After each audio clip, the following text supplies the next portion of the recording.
Genesis 43. Make sure to like, share, and follow. Now the famine in the land was severe, and it happened that as they finished eating the grain which they had brought from Egypt, their father said to them, "Return and buy a little food for us." And then Judah said to him, "The man solemnly admonished us, saying, 'You shall not see my face unless your brother is with you. If you will send our brother with us, we will go down and buy food for you. But if you will not send him, we will not go down. For the man said to us, You shall not see my face unless my brother is with you.' Then Israel said, Why did you bring trouble to me by telling the man you still had a brother?" And they said, A man asked explicitly about us and about our family, saying, Is your father still alive? Do you have a brother? And we answered him according to these words. How could we know that he would say, Bring down your brother? Then Judah said to his father Israel, Send the boy with me, and let us arise and go, so that we will live and not die, you, we, and our children. I myself will be surety for him. You may seek him for my hand. If I do not bring him back to you and present him before you, then I will stand guilty before you forever. Surely, if we had not hesitated this time, we would have been back. We would have returned twice.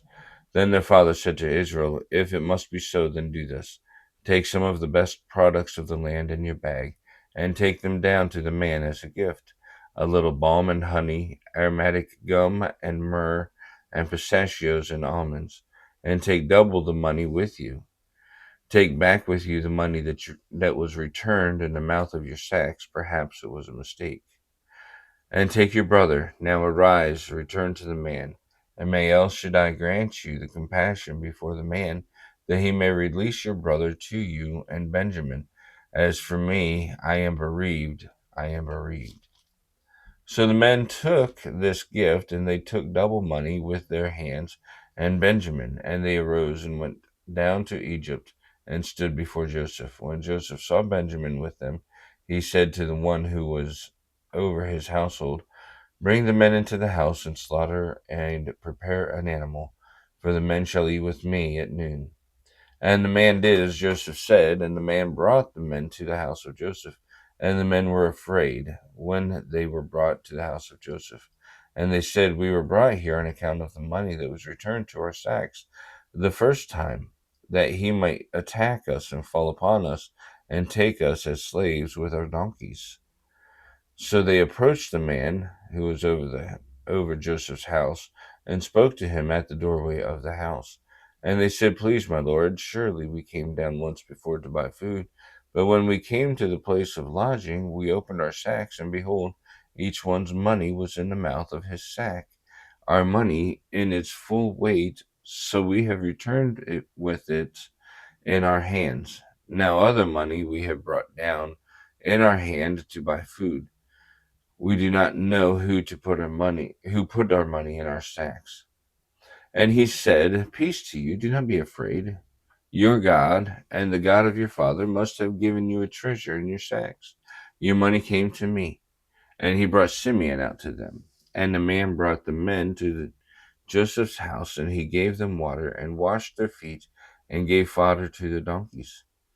Then they laid out the gifts until Joseph came at noon, for they had heard that they were to eat food there. And when Joseph came to the house, they brought the gift that was in their hand to the house to him, and they bowed down before him to the ground. And he greeted them, and he said, Is your father well, the old man of whom you spoke? Is he still alive? And they said, Your servant, our father, is well. He is alive. And they knelt and bowed down. Then he lifted up his eyes and saw Benjamin his brother, the son of his mother, and said, Is this your youngest brother of whom you told me? And he continued, God be gracious to you, my son. And Joseph hurried away, being overcome with emotion toward his brother, and sought for a place to cry. Then he went into a room and wept there. Then he washed his face and went out, now controlling himself, and said, Serve the food. And they served him by himself, and them by themselves, and the Egyptians who were eating with him by themselves, for Egyptians could not dine with Hebrews, because that was a detestable thing to Egyptians. And they were seated before him, from the firstborn according to his birthright to the youngest according to his youth. And the men looked at one another amazed, and portions were served to them from his table. And the portion of Benjamin was 5 times greater than the portion of any of them. And they drank and became drunk with him. May God bless the reading of his word, and may God bless you.